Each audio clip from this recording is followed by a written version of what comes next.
checks and trying to make sure you're checking all the boxes. It is your paperwork. You got to make sure that your paperwork is set up for locations. When I say paperwork, what do I mean? First and foremost, we want to make sure that we have location releases from wherever you are shooting, right? The hold harmless, the location releases that you already have as full sales students, so you understand what I'm talking about. We want to make sure that those are signed, that you have permission legally to record in that location, on that property, right? Side note, per our policy, they need to be live signatures. We don't want the PDF, cut and paste, cut and print signatures that look pretty but aren't real signatures. They won't hold up in a court of law. So we want to make sure they're live signatures and you have full permission. The other piece of paperwork when it comes to locations is permitting. So film permits can be intimidating when you put it that way. It's like, oh, I need a film permit to be able to shoot here. Okay, let me explain how that works and what that is. It's basically getting permission from the government, from the local government, to be able to be there. They know you're there and you have their blessings to be there. And I'll explain why that's important. Most places have film offices that you can contact the film office, let them know what you're doing, and they'll let you know straight up if you need a permit or you don't need a permit, right? So I'm shooting on location in a park, and I go to the film office and I ask for, do I have permission to be there? This leads to different questions from the film office. They'll ask, well, how big's your setup, right? How many people are in your crew? Are you going to use tripods, sticks to set up in a park? If you're handheld, a lot of times they'll say it's okay. But again, you have to contact them for them to say it's okay. The reason being is you think I'm in a park, I'm not doing anything. It's what governments see, or what film offices see is, if you're in a park with a tripod and a light and a boom pole, you're a distraction to the motorist that is driving by you on the road, right? So someone sees a film crew and oh, look, a film crew.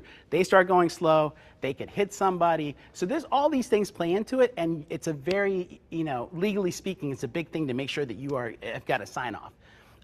On that note, when I first started out, I'm going to get into a little story, but when I was my first year being a producer, I was working on a TV show for Discovery called Dr. G Medical Examiner, and a lot of my colleagues have heard me tell this story because I love telling the story as to what not to do.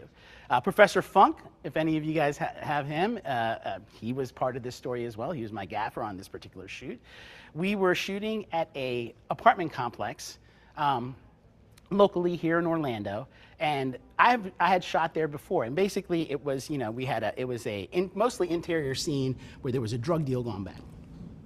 I had permission from the apartment complex, and in previous times I'd gone to the film office, explained what I was doing, and they would say, well, as long as you have a sign-off from the property owner, the location, you're good. Just make sure that you're set. So along those lines, I thought, I'm okay, but I didn't even go to the film office. I said, I know what they're gonna say. So let's just go ahead and shoot. I have permission from the apartment complex. Let's go ahead and do it. It is a drug deal that went bad. So there is three actors, 2 male, 1 female, and the 2 males are having a dispute over a drug deal, and the one male, grabs something and runs out the door, out of the apartment. So my DP at the time said, hey, it'd be great to get a shot of the reverse of this, where we're on the other side of the door, and we see the person come out, and we see, the other guy chasing him. Makes total sense to me, let's do it. Things that Fahad wasn't thinking about. We were on the 2nd floor of an apartment, an open apartment, right? So the door is actually exterior, and with a long set of stairs coming down. And there was this giant wall, like a brick wall, that separated the apartment complexes. That was about 2 stories high as well, right? So I say action, out comes the drug dealer with the contraband, and out comes the guy behind him yelling, and the girl comes out and like, oh my God, screaming, somebody help me, and the guys run. We did that a couple times, all good, no problems, and I go back inside and I'm ready to do the next scene, whatever came up next. and there was a ruckus going on in the front of the apartment. All of a sudden, I hear someone say, "Who's Fahad?" And I look up, and there is a Orange County sheriff staring at me, and he said, "I need you to come outside." And I went outside the apartment, and there was 8 to 10 police cars lined up in a row. There was a chopper flying overhead, and he pointed at all this. He goes, "You understand this is all..." What happened was the apartment next door, because no one knew that we were shooting there, because I didn't tell the film office, you see where I'm going, the apartment next door, the apartment complex next door, some person opened their door and saw people running out and this lady screaming, "Help me, help me, help me." She called 911. Had I called the film office and had a permit, or at least let them know that I was there, they would say, "No, this is part of a reenactment that's happening over there. It's all good." And they would have signed off. They didn't know that, so it was real to them. And they sent in all the squad cars thinking there's some sort of craziness going on at this apartment complex. Anyway, make a long story short, he pulled me aside. I'm practically in tears at this point, and I'm saying, "I'm so sorry." I'm throwing every police officer's name that I've worked with before to this guy. And he basically said, he goes, "If any one of my police officers that even had so much as a scratch on them racing to get here, you'd be going to jail right now." And he goes, "Luckily, you're okay, learn from this." And I shook his hand, and I stood at the edge of the apartment complex entrance as all the police officers drove past me, and I said sorry to every single one of them. So, lesson, film permit. You gotta call, make sure you need one or don't need one, but at least you make that call to get it all started, right? Okay, so that's permits, and that's paperwork, and that's what you need before you get into the location. Okay, next I'm gonna talk about location scouting. So, now you've found a location that you want to shoot in, you're gonna go in for what we call a location scout, right? A location scout is basically going in to check the boxes, make sure this location that I'm at is gonna work for what I'm shooting. And when you go in, you have to kind of go in with a wide eye, and I'll explain. First up, you're thinking when you're there, whether it's you by yourself, if you have a small crew with you, it doesn't matter. Where am I gonna park? Where's my access points to this place? How's my equipment gonna get in there? Do I need a cart to get in there? Do I need a handicap entrance because I have a cart that has gear on it that I need to roll through? Understand how you're gonna access your location and get in there. Once you're inside the location, you're checking it out, you wanna check for power, right? You need lights all around me. You guys can't see them, but they're all behind you.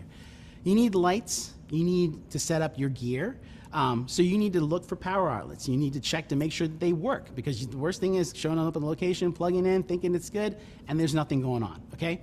So you gotta check for power and make sure that's all good. The other things are make sure you check for audio, and audio, and when I say audio is, you go to a location and what are you hearing? Is it next to a busy road, a highway? Is there an airport close by? Is there, there's multiple things that happen. Is there is it garbage day where you're gonna, like the day I'm shooting, what is the garbage days? What time do they come by, pick up the trucks? Because you can hear all that inside the location, right? When do the lawns get mowed? Because lawnmowers are the killer of audio in so many locations, and you can hear a buzzing over here and a buzzing over here. So make sure you're cool on that, right? I'm going to my phone because I have a long list of things that I want to make sure that I do not forget. Green room. So if you have talent, if you have someone that is going to get ready, if there's hair and makeup, and again, this is smaller scale shoots, all good. You still want to make sure that you have a place that people can get ready, that you can have hair and makeup set up, and that you can use as a green room, and you're good to go there. Pics of the location. So when you're there on a location scout, you understand, now, if you're a solo person going in there, you still want to come back with the pictures of what your location looks like. You ideally not only want to capture the location from like 4 different angles if it's a room, you also want to line up where your camera might be, right? And put something in front to this is what I would like my interview setup to be looking like, and line it up. And take a look at that and try different angles of it and make sure that that works, but it's something you can do as homework when you get home. The other thing, time of day. What time am I going to be shooting this? Is it daytime? Is it nighttime? If it's daytime, where's the sun going to be at? Is the sun going to be an issue? Is it shooting through this window when we're shooting, I'm here in the morning, I'm going to be there in the evening. I got to make sure I know where that sun is and how it's going to play into it. Lighting in general, you got to make sure that is it. And if it's an outdoor location, that obviously plays in so much more, right? If you're doing something in a backyard or in any baseball field, it is something you got to be cognizant of, know where that's at. The other thing is your environment. You got to make sure that, especially when it's in an interview, right? You have to make sure that it is applicable to the story that you're telling. If I'm interviewing a doctor, right? It'd be great to have some sort of medical background behind the doctor. If I'm interviewing Randy Baker, I would love to have lots of cameras behind him because that's Randy's thing, You can tell what I'm into right now, right? We're here. Our background is a camera. We know we're talking about interview locate. We're talking about production. We're talking about film, right? So you can kind of get a grasp of what the location is or what the actual story is from where that's happening. A good way to do this, honestly, is tell yourself, can I take a screenshot and tell someone what this is about without telling them what it's about, right? So doctor sits down, click, picture, background, you understand where we are and we understand what we're doing. Cool? So that's kind of, the nuts and bolts of locations. There's many other things that I can probably talk forever about, but all those things are things you need to be cognizant of when you are doing your location scout. Make sure you come back from your scout and you don't have to go back. That's the worst thing, is when you go to a scout, you check everything out, you think you checked all the boxes, you walk away and you're like, man, I never checked for power. I never checked to see if there was access to A, B, and C, right? So make sure you have all those things in mind. I know that in our location and lighting class, and there are checklists that you go through and check the boxes. Make sure that you are good with your setup and your location. So I'm going to stop talking about locations now, and I'm going to hand it over to Mr. Randy Baker, who's now going to talk a little bit about our composition. Composition, yeah. Actually, I'm going to have Andy come in and sit down. So thanks, Fahad. That was great. Remind me to tell you a story about shooting with the U.S. Border Patrol. We set up a checklist in New Mexico. We were closed off one lane, and we rehearsed this where the car pulled up. The guy, U.S. Border Patrol guy, leaned out into the passenger window to talk to him, and the guy shoots him and then takes off. What? This was all part of a training program for the U.S. Border Patrol. So we'd done it a couple times, and we'd closed down that lane of the Border Patrol, but the other two lanes were active.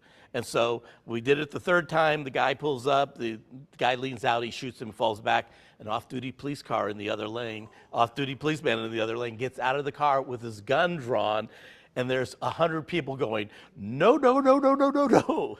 So you just have to be really, really careful. So we're going to talk about composition. So I've got Andy here, and so we're going to talk about two things. We're going to talk about the background composition, and we're going to talk about framing the shot on how you frame the shot and different shot types. So the first thing we're going to talk about is, how do you shoot an interview? Well, usually it depends on if you're doing a general interview, the general rule of thumb is you want to use a medium close-up.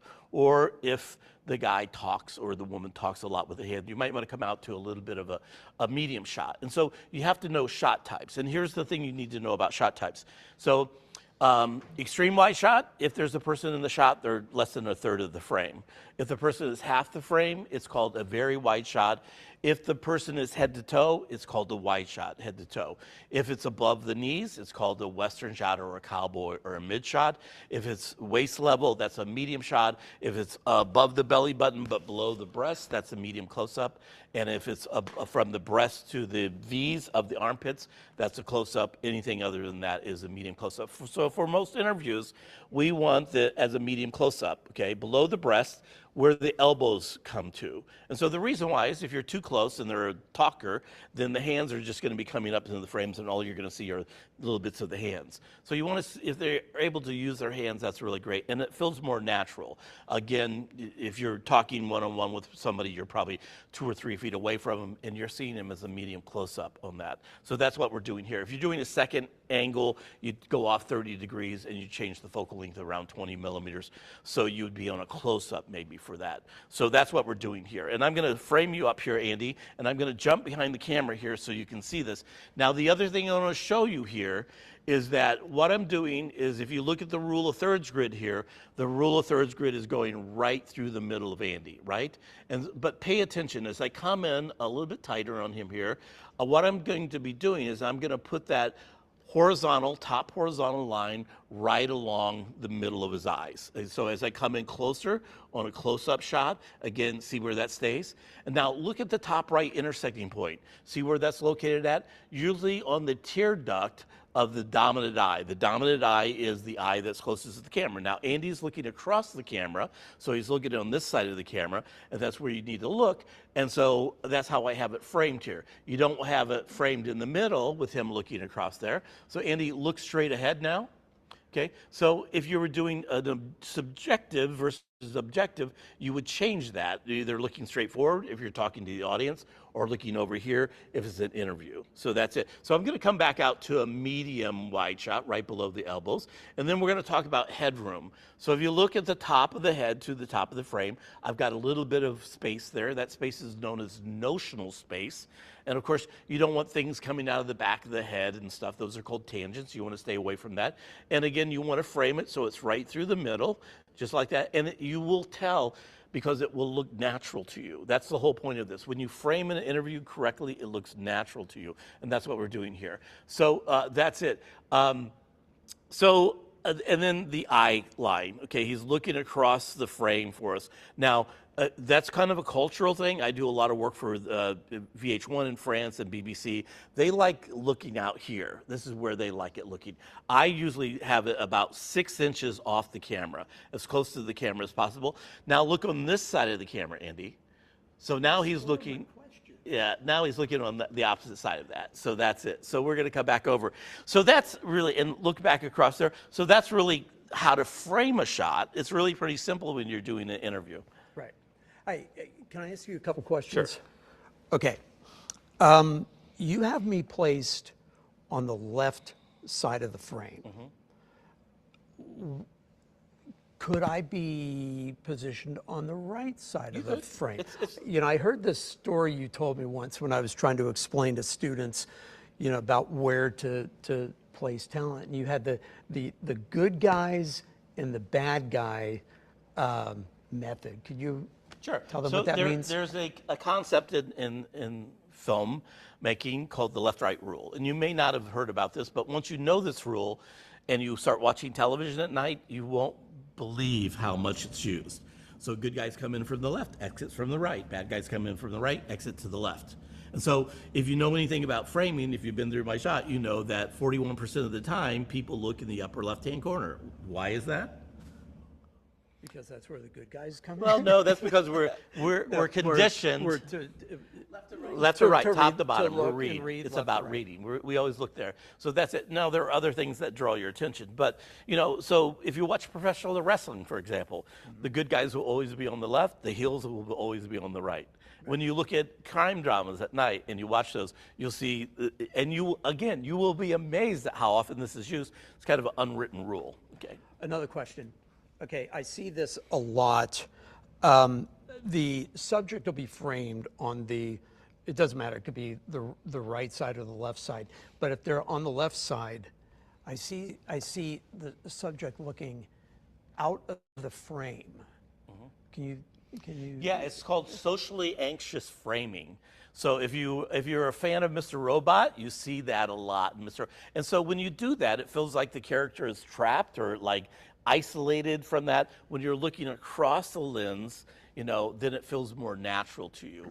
You look on the other side again, it just feels awkward. I mean, that just feels awkward. And this is one of the biggest things that we see when people talk about, you know, framing and composition and where to look on that. Now, the other thing that you got to be aware of is the background. So the biggest problem that we see is people put people right up against the background. And so you know, what I tell people all the time is you need to challenge yourself never to have your background closer to 8 to 10 feet. If you do that, you will meet me at graduation and you will thank me. You will shake my hand and say, thank you for making me do that. Because it will make all the difference in the world of how the background is, you know. And as Fahad talked about the environmental backgrounds, where the background tells the story about who the person is or what they do for a living or a hobby or what the interview is about. So the background becomes, you know, when you're doing something like this, we're talking about framing. What we're talking about is called a near-far framing. Foreground, background, near, far. So the background is 50% of the interview. So what you need to put, as I say all the time, the background is just as important as your focal point. And you need to put as much thought and effort into the background as you do your focal point. And the background should be doing 4 things in your shot: enhancing the story, helping to make the shot look more visually interesting, helping to balance out the shot, and of course the most important thing, enhancing the story that you're telling. Absolutely. Students will put so much work into creating that background to support the story, and then when they position the subject, it's like this. Right. So when I watch these, my eye pulls to where the subject is looking. So that what that does is you've minimized the visual impact of the background, as opposed to putting all this wonderful time into composing your background and then looking, you know, where we were looking across the camera line pulls the eye into the frame, and it's a lot more pleasing. Right. There's a cardinal rule in composition called unity, where everything comes together. They call it synergy. I don't like that word, but it's unity, where everything comes together and enhances the story and nothing distracts from the story. Right. When you're looking across the frame that way, it distracts from it. You're like, what the hell is that guy looking at? You know? So it takes you out of the story, and that's not what you want to do. Now, the other thing about all this is if you're flat to the camera, you're flat, okay? You know, that's, you know, so we use, everything we do in composition is trying to create as much 3-dimensional depth in a 2-dimensional window as possible. You're looking in your frame, and you should think about that frame as a window with depth in it. So we have a 2-dimensional frame, and so the more depth cues, that's what they're called, turning the person in, having the camera slightly higher, you know, or eye level. That's the other thing we haven't talked about. This camera right now is slightly higher than your eye level. I'm making you feel like the underdog here. So for most people, when you talk to people, what you're doing is you're eye to eye with that person. So that's where you start. If you want to make the person look more like the hero, superhero, you bring the camera down. But the mistake is people bring it down too far. Now you're shooting up somebody's nose, and that never looks good, especially for women when you get the camera down too low. Most women who know anything about photography will tell you, and here's another story for you. I'm shooting with Oprah. You know, big interview with Oprah, the first time I've ever worked with her, and I spent an hour setting up and lighting the shot, and she comes in, she sits down, and she looks directly at me and says, "Son, what are you doing?" And I'm like flabbergasted. I'm like, whoa. I go, "What do you mean?" She goes, "You need to raise that camera up a little bit for me." And it's like, oh, okay, great. But because she knows that she looks better with the camera slightly higher. And the key here is that you don't need to lower it high or low. I mean, you don't need to do worm's eye or God's eye view. You only need to move it an inch or two to get that same effect. So that's really important. So again, it's about doing all those depth cues that we're talking about. We'll talk about depth cues when we talk about the backlight and having a variation of bright and dark and colors in the background. Bright and colors in the background. One of my first jobs was working on the set. I was a camera PA on a Miami Vice in Miami, and we were out one night, and they came through with a wet down, where they bring a water truck in and they wet down the street, and the gaffer and the DP were all out there, had the grips and electrics out, putting out little red and blue lights in the background for cop lights. I said to him, "Why are you doing that?" He said, "We're creating as much 3-dimensional depth with that red and blue in the background." So color actually creates depth in a shot. So it's all about creating depth. So that's composition. That's it. So I'm going to turn it over to Andy now, who's going to be talking about audio. I would love to talk audio. That's my superhero power. Yeah, let's talk about audio. Audio is the other half of your film, okay? It's something that, you know, a lot of filmmakers, I don't want to go as far as to say don't understand or value, but it's, that's kind of the case until, until it's bad. Okay, so yeah, audio is very, very important. So what I'm going to do is I'm going to show you how to make a boom pole, okay? But first, the name of the game in audio is to get our shotgun mic as close to the talent as possible without busting the frame. Busting the frame is, actually seeing the microphone in the shot. Now, we have our trusty audio specialist extraordinaire, Alan. So here's what I want to show you, demonstrate something real quick. Can you take that boom out of the boom buddy real quick? I want to kind of get an idea, show them about microphone placement. Okay, so can we see that, James? Okay, so bring this microphone down to where we can see. Can you see it in the frame? Okay, so when we're setting our microphone position, we ask for a frame line. I'll say to whoever's on camera, can you give me a quick frame line? And what we do is we literally dip the mic into the frame where we can see it. And then we slowly raise it up, up, and tell us when it's out of the frame. Is it good? Okay, so once we know that the microphone is out of the frame, we're good. Now, when we're doing narrative stuff or we're having to, move around a lot, yeah, we have to hold the boom pole. Okay, but when we're doing interviews, sit downs, we're going to use something that's called a boom buddy. Hold on real quick.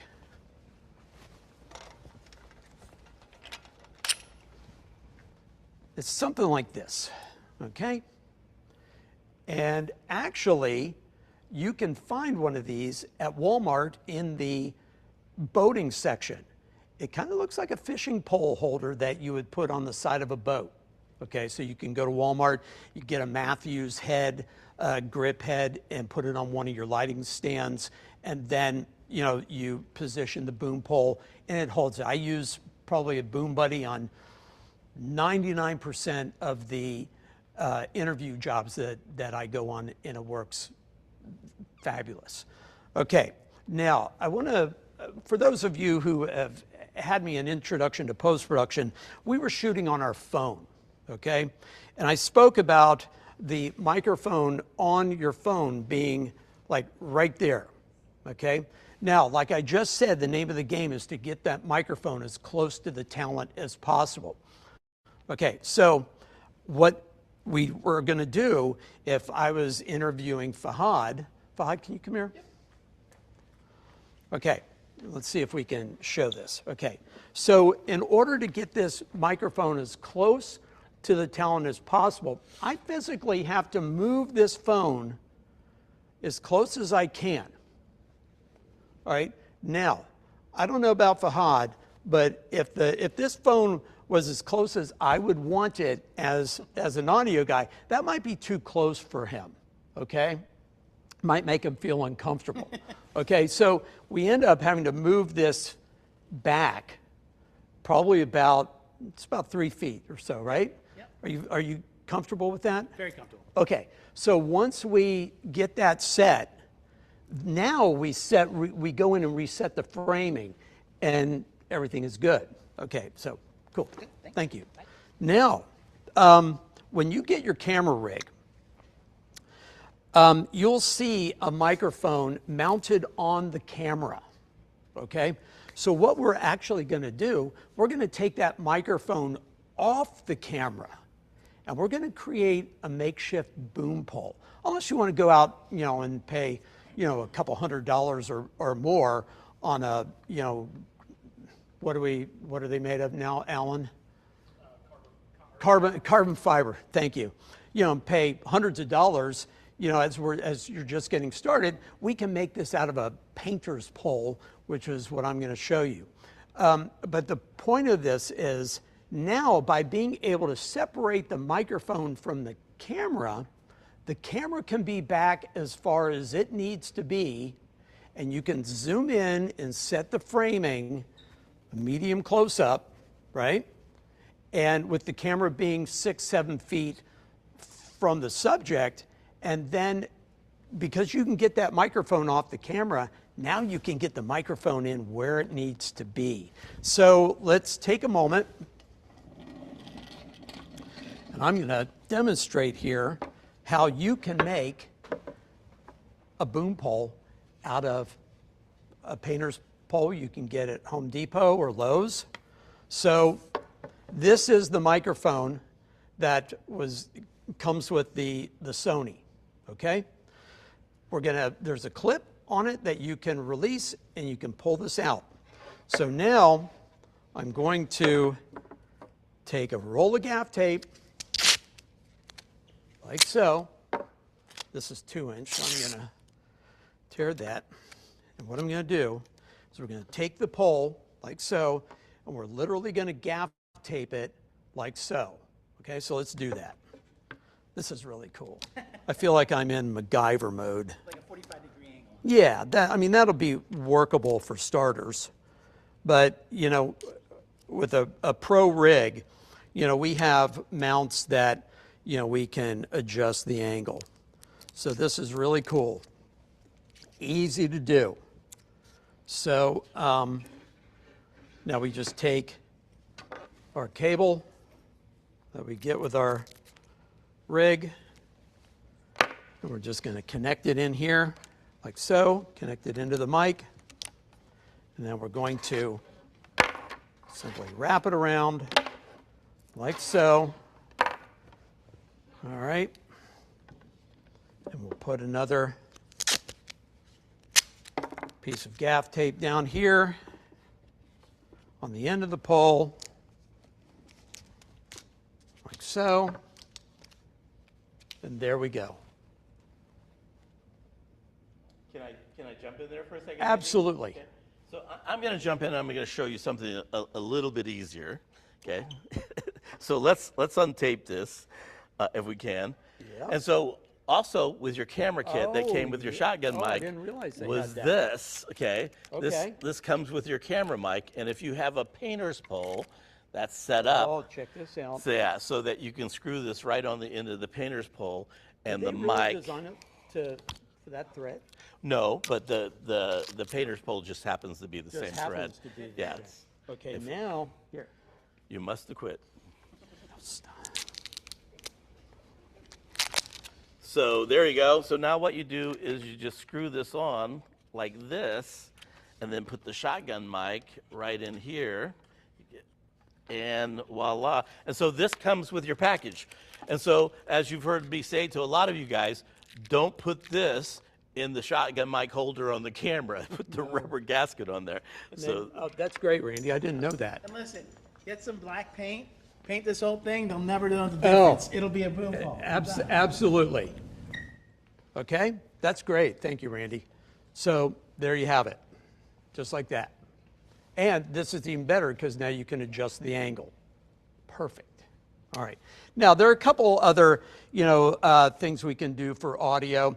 As you can see, we all have wires on. Okay. We suggest as you grow and build your rig to, invest in a couple nice sets wireless systems, either from Sennheiser or Sony, and build that into your rig, because sometimes you're in a situation where your talent is moving around or whatever, and it's not easy to boom, and other times we just want to throw a wire on. Just so you know, they totally sound different. So the wire being close to you has a tighter sound, one that might sound a little. Do you want me to flip back and forth between the two? Sure. Yeah, so right now, your wires. Okay, right now, okay. Alan is switching between my wire. Okay, so you have my wire up? The wires right now. Okay, so this is what the wire sounds like. So we've been, Fahad has talked about some wonderful location things. Randy, with framing, and now we're talking about audio. So what do we have up now? So now we have The boom pole. Okay, so now we are listening to the boom pole. Okay, two totally different sounds. Word to the wise: if you are going to record with a lav and a boom, it does give you flexibility in mixing the two together, but pay close attention because, if we really want to kind of geek out on this, there's a time difference between where this microphone picks up my voice in the boom, and it can kind of create some kind of strange sounds. Also, when we connect up to the camera, it's very important that you record the lav mic on one channel and the boom mic on the other channel. We don't want to mix those because, otherwise we're going to be committing to that, and we can't undo that. So separate it. We need to meaning like flutter things in your clothing, chains, that kind of thing. Clothing, yeah. You should be cognizant, Yeah, jewelry, silk, leather. Think about those wardrobe issues. But I do want to point you back. When we first started the DC Buzz Live from the Hive, we started out with a handful of audio episodes. So if you want to do a deeper dive into boom pole, shotgun mics and boom pole, go visit our very first episode on boom mics. If you're interested in a deeper dive on wireless, we have wireless part 1 where we talk about different wireless systems, and then wireless part 2 where we talk about how we mount microphones. This is your standard broadcast kind of alligator clip mount. Then depending on if we're doing narratives or shorts or documentaries, some producers are comfortable, like with a documentary, with what we're doing right now. We see lavs all the time. We're used to that. But if you're doing a movie, we don't want to see a lav. We don't want to see the wire. So we have to hide it, and then we're dealing with a bunch of tapes and mounts and moleskins and all that kind of wonderful stuff. So we went in depth into that episode. So if you want to do a deeper dive, by all means check those out. Also, this Zoom that we're doing tonight, this Hive we're doing tonight, is a culmination of a number of these episodes. We have a wonderful DIY grip and lighting that you really should check out, that Randy and Ryan Funk did. So it's great. We have a lot of fun, doing these. So I'm going to turn it back over to. I'm going to turn it back over to Randy. Okay, so I'm going to pull this out of your way right now, and I'm going to, while I'm doing that, if you want to put this out, and then I'm going to have you come back in and sit down because I'm going to need you to sit down.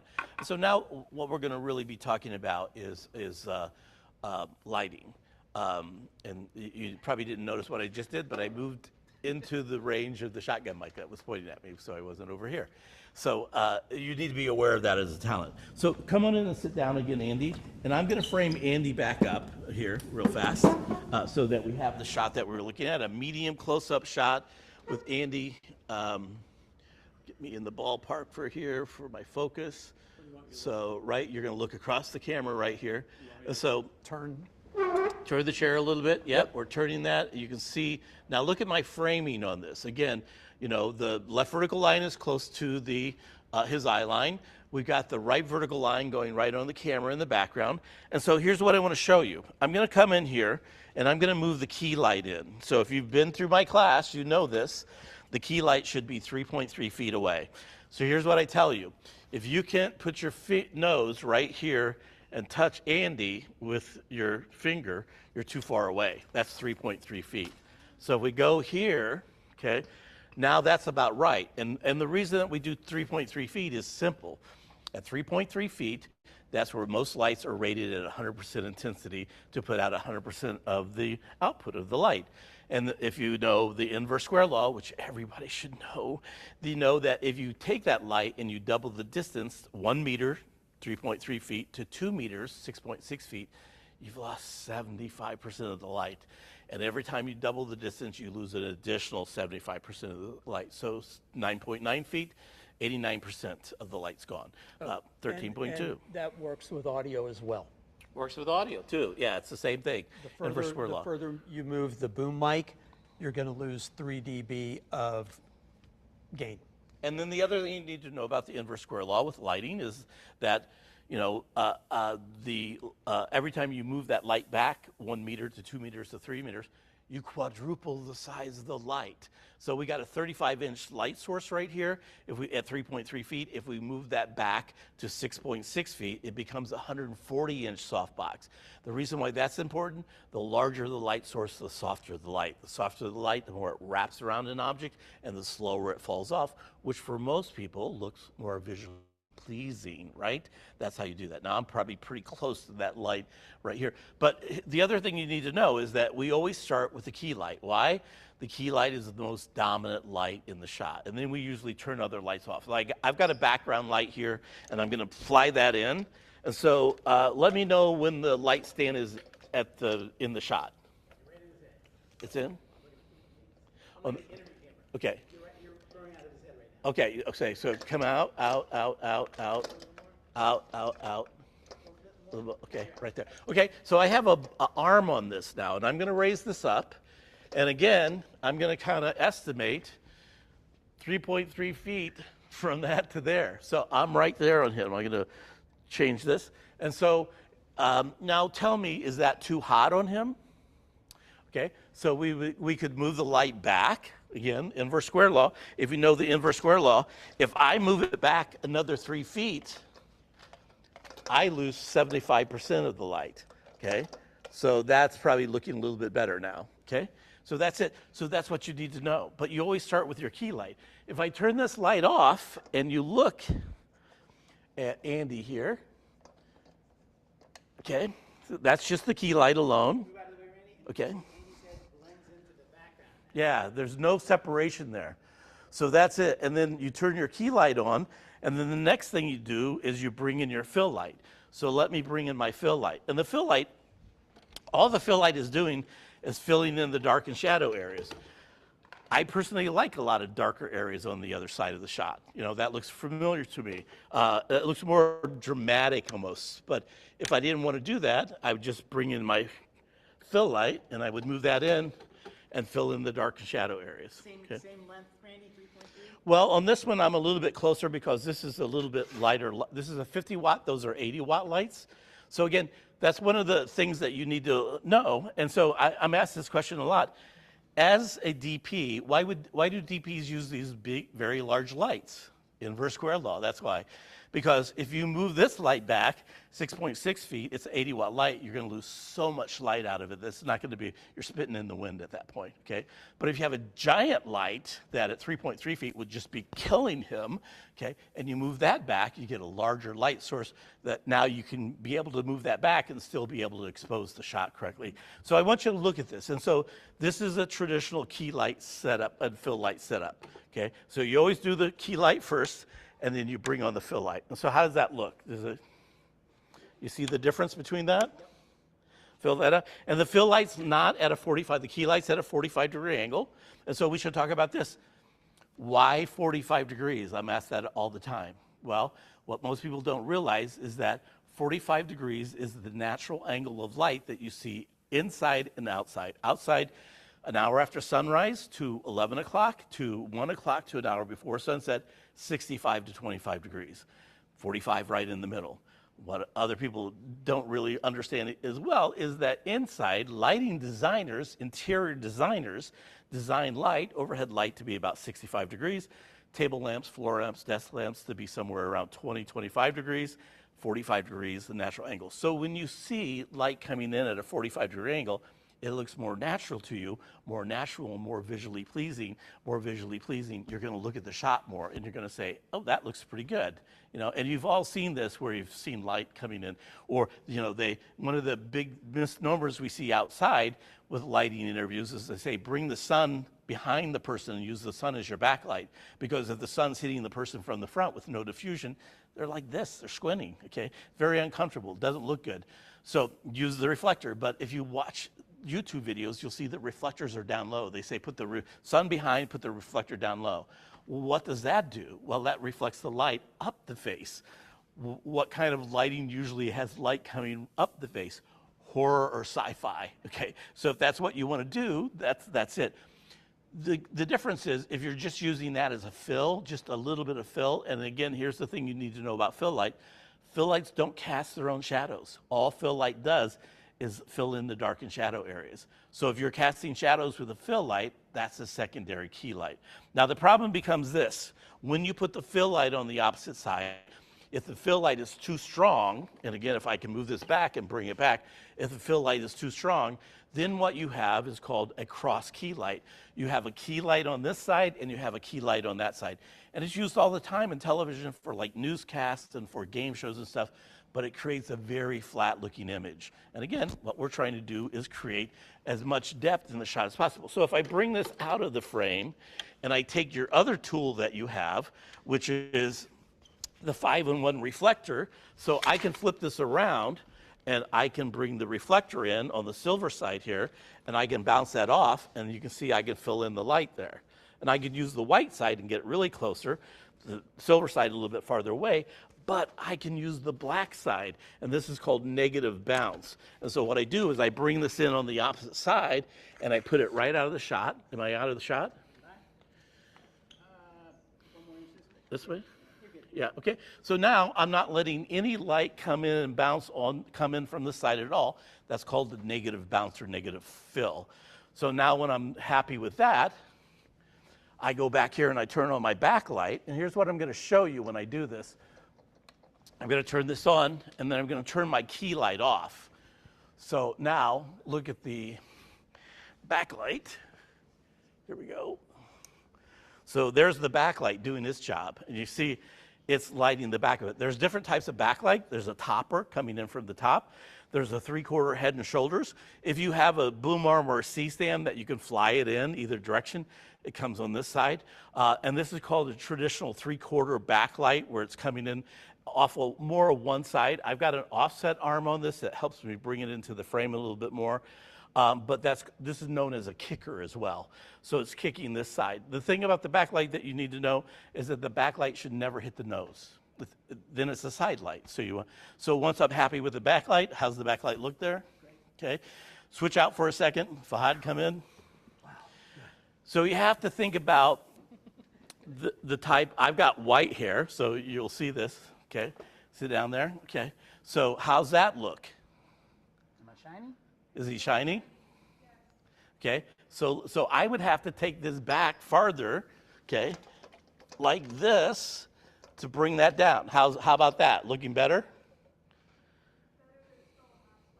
Yeah, and so that's probably from one of the front lights on that. So that's it. Now let me show you this. I'm going to bring this way back in again and light up Fahad. So go ahead and hop up, Fahad, for a second. Andy, I'm going to have you come back in. So now I'm in the shot, and I've got white hair, so I'm probably nuclear at this point on my backlight. So that's the thing you got to know, is that it depends on the hair type. And so the other thing you need to know is I got caught on this. We were talking about this the other day. I was doing a shot for Monster Trucks out of Sarasota. I set up for 2 hours doing the grave digger. She was coming in. And we ask him all the questions, what color is his hair? Does he wear glasses? All that stuff. He shows up, and we had everything set and lit, and he shows up with a sponsored hat on, which he's not going to take off. He gets paid every time he has that hat on.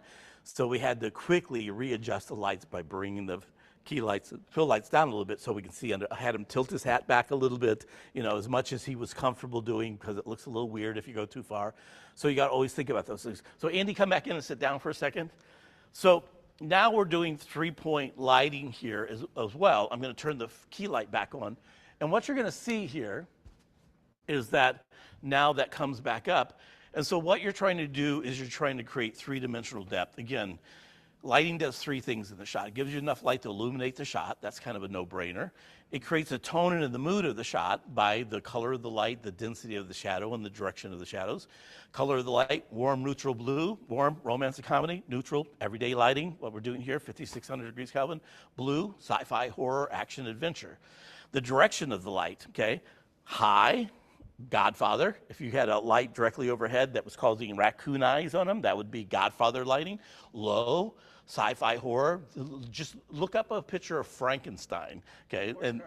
Boris Karloff as Frankenstein. You'll see that. That's how they let. And the neutral at a 45-degree angle. And then the density of the shadow, soft, romantic comedy, hard, action, adventure, medium, everyday lighting. So it doesn't take a whole lot to understand how to do that. Now, again, the other thing is backlight, okay? So look at this. I'm going to step off camera for a second, sit right there. We have a background light, so this is more. And then we have the blue lights. You see the difference in the background here? Subtle, but we bring up the background so that you can see it, so it just doesn't go completely dark. So that's really three-point lighting and how to light a face. Now, the other thing I'm going to show you here is how to light different broad lighting and short lighting. So again, this is the broad side of his face right here. This is the short side of his face. So we have the key light coming in from the broad side right now, from the short side, lighting this side of his face, throwing the shadow on the opposite side of the face. And right now, just looking at him, I would guess that there's a loop of light looping down one side of the nose and around the bottom of the nose. That's called loop lighting, okay? So watch what happens here. Then I'm going to take the key light, and oops, sorry, Alan. I'm going to bring it here. You're fine. It's good. I'm going to move it right back. So now I'm doing it from the broad side. See the difference? So now the broad side of the face is lit, and I would probably want to come around a little bit more on that, to do the loop on this, and that's it. Now, if I bring it back over, here's the short side, okay? And again, about 3.3 feet away, 45 degrees, and what you're looking for is that loop right under here. So I'm going to show you an easy way to do there are 5 key light styles. So which side you use, broader, short-sided key lighting, depends on the story you're telling. If you want it to be more dramatic, you do it from the short side. It's called, in Hollywood, it's called shooting into the dark side, because this side of the face is dark. And I would bring this in and get rid of as much of the light as I could on that side. And then, so that's called shooting on the dark side. And the broad side is more romance and comedy, light-hearted fare, okay? So that's all you need to know. And then the key light styles is what we're going to show you. So the first key light style I'm going to show you is this. This is called paramount lighting. So what you're looking for, it's also known as butterfly lighting. So what you're looking for is there's a butterfly shadow that now appears right under Andy's nose. You see that? Okay, that's the butterfly shadow. Then if I bring that over, I'm going to bring it down a little bit, okay, 45-degree angle right here. And so now I'm seeing the loop shadow. The key with the loop is that you need it half on one side of the nose and half below the nose, okay? And then I'm going to bring this in, bring it up a little bit more. I'm going to bring it down first and then tilt it down a little bit more. And I'm going to bring this in. And so now, even closer to that, like this. And so now look at the shadow, okay? So the shadow is now coming down the side of his nose right here, almost to his line, and it's creating like a little bit of a triangle of light right there. That's called Rembrandt. And then if I bring the light over, and we got a lot of ambient light in here because we're lighting this, so that it becomes a little bit harder. Bring the light over, and I bring it off to the side like this, okay? So now I'm about 85 degrees off on that. So now one side of his face is lit and the other side is not lit. Now the secret to this, and the hard part of all this, is what's known as catch lights in the eyes. If you look at his eyes, you can still see both catch lights in his eyes. Now, again, we're cheating a little bit because we got 2 blow-up soft boxes out here that's doing that, but that's what you want to see. And so, can you just turn those soft boxes off for a second? Can I make a point about Sure. the paramount lighting? The paramount where Randy was positioning the key light right above the camera for audio, for boom ops, we kind of refer to that as lighting the boom op off the stage. Because now with that paramount light right up there, if the boom op is trying to get the mic in the optimum location, you're going to cast a boom shadow right across the face. But then the other caveat, if you have to come from below, to avoid that shadow, we're going to be picking up a lot of the ambient noise of air handlers and all that stuff up in the ceiling. So while the paramount lighting is cool, it just has some other, consequences for sound. Okay, so let me bring that back around and show you those lights again. Okay, so now we have the overhead lights off on the. So I bring this up, and now you can see it's right over the camera, and you got paramount lighting. It's called the butterfly lighting, and then it's called paramount because in the 30s and 40s, actresses had this in their claws that they had to be lit with this. It's a beauty light. It hides imperfections.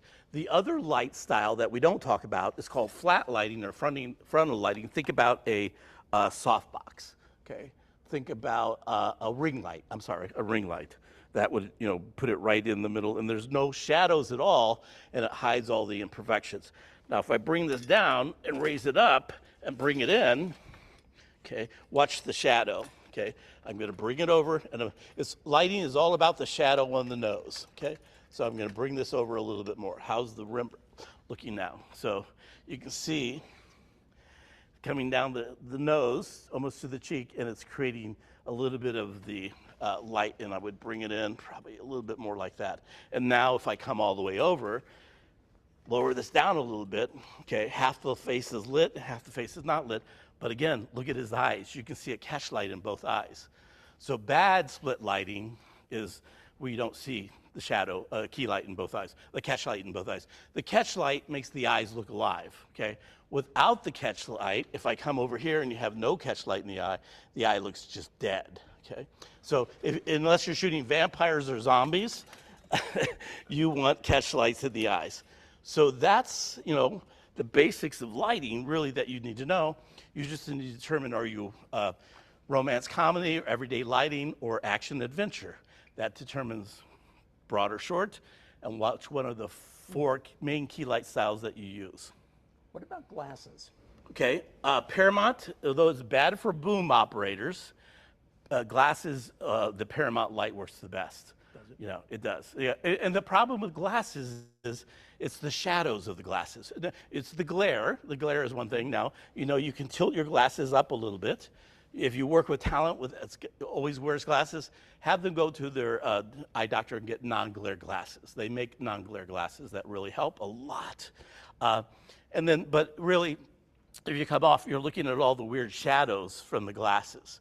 So the Paramount hides all the shadows, makes it look natural. So that's a good question for that. Okay, and that's it for lighting for me. And you're going to jump back up and talk about interviewing techniques. Yeah. So we'll talk about a little bit about interviewing techniques and what I'm going to clear some of this. Let our negative fill out of the way. Here we go. So interviewing techniques, and basically when I say techniques, it's about what you want your interview to come off being, what the story is going to be about the interview, right? Randy has explained everything about lighting, and Andy has explained everything about audio, so you know what the actual, the nuts and bolts that you need to put the interview together. So now you know what to do there. It's time to sit down and be the interviewer to get the right interview that you want from the person that you're interviewing. Okay. A few things you need to do, and this is very important because we have classes that we do, mini docs and interview processes that you're going to be doing, or you'll be doing in your career as well. The biggest thing about an interview is that it needs to tell a story. okay? And I'll get more into that.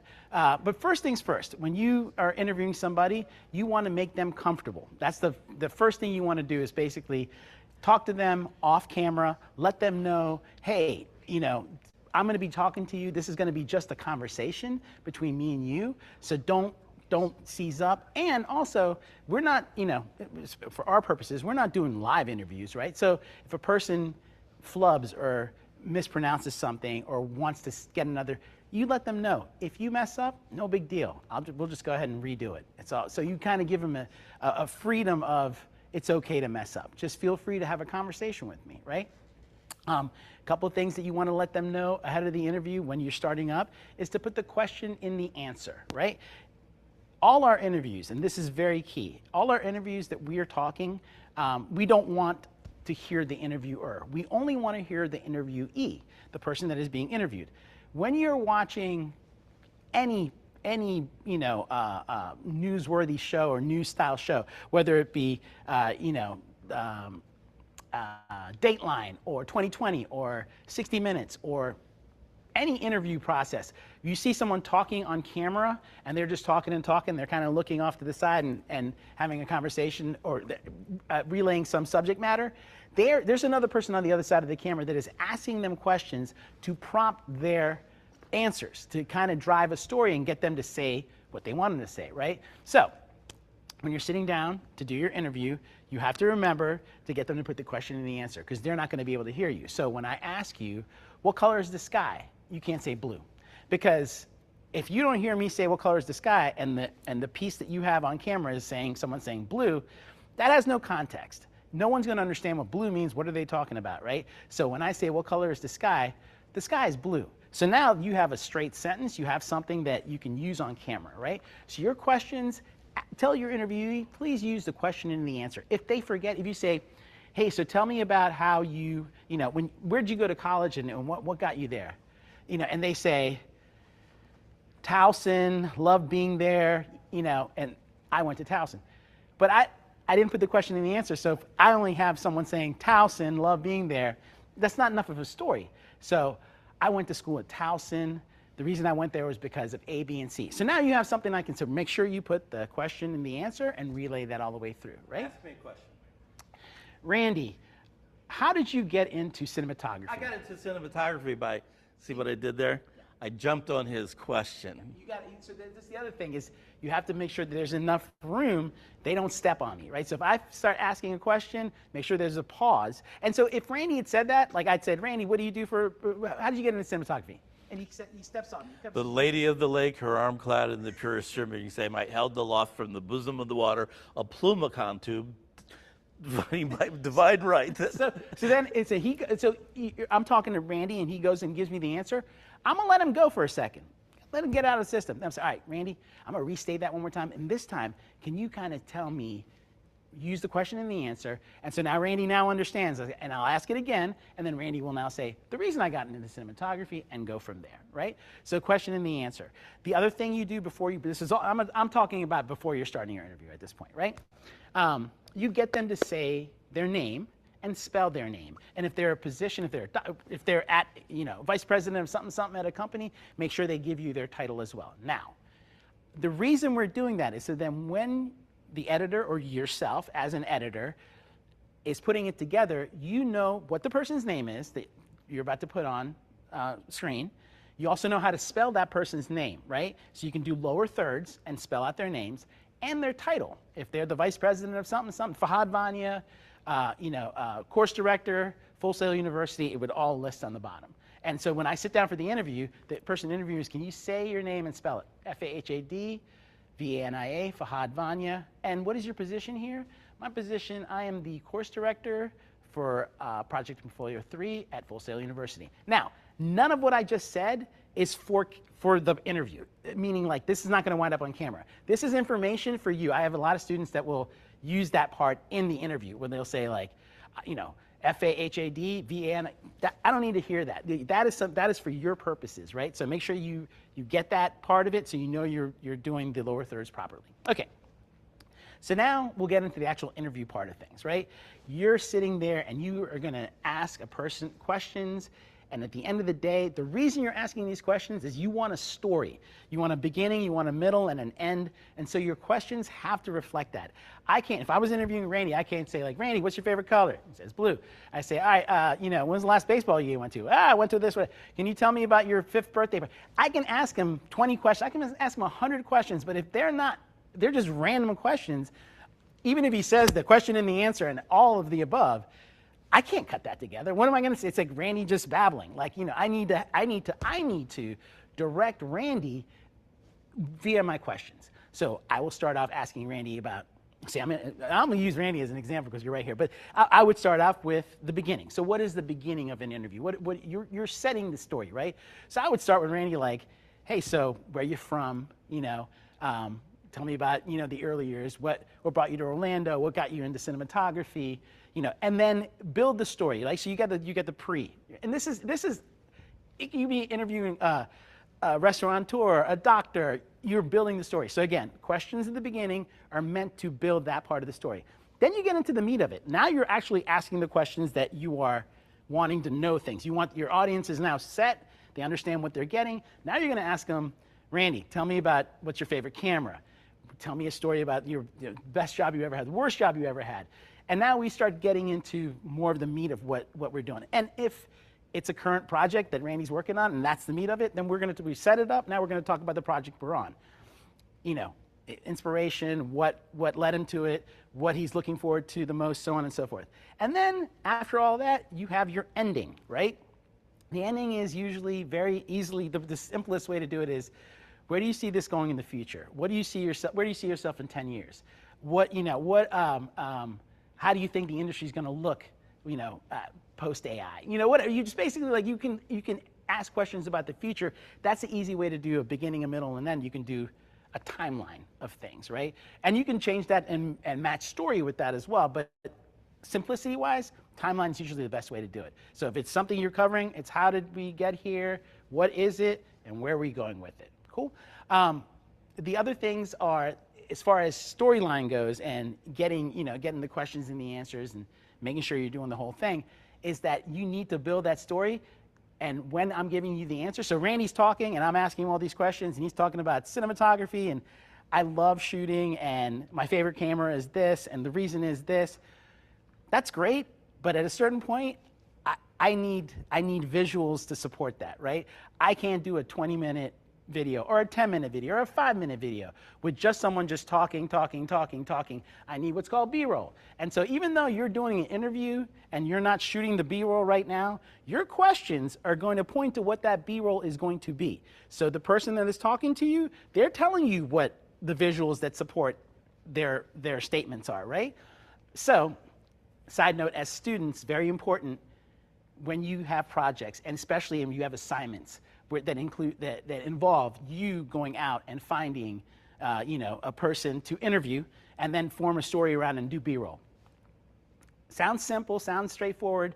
You had to make sure that whoever that person, I had a student who went and interviewed a chef and worked at a restaurant and a very prominent person, and it was great, but the chef talked about nothing but his kitchen and cooked in the restaurant and his favorite dishes. And the questions were all based around that. It was, what do you love about this role? What brought you to the city? How did it? And great questions, but the unfortunate part was the student couldn't go in and shoot B-roll of the chef in the restaurant. So everything the chef was talking about in the interview, you couldn't really match it to anything. The suggestion always, again, you have to think of a way like when you're in the thing, how can I do this? Is to, for that student's case, was to now pull that chef out of it, set up the story, where are you from, how'd you get here, so on and so forth. Tell me about the restaurant and what the one question, you always have to try to break it over to where you need it. One question saying like, it's awesome working in a restaurant, but do you take this home and do you do this at home too? And let the chef know ahead of time. Like these are questions you had to let them know, yeah, I love cooking at home. One of my favorite things to do is bring things home and cook. And now you've taken the story from the restaurant and now we're at home. So now we've talked about a little bit of the restaurant, but not a majority. So we don't need B-roll for that. He's setting it up. He's talking about his home.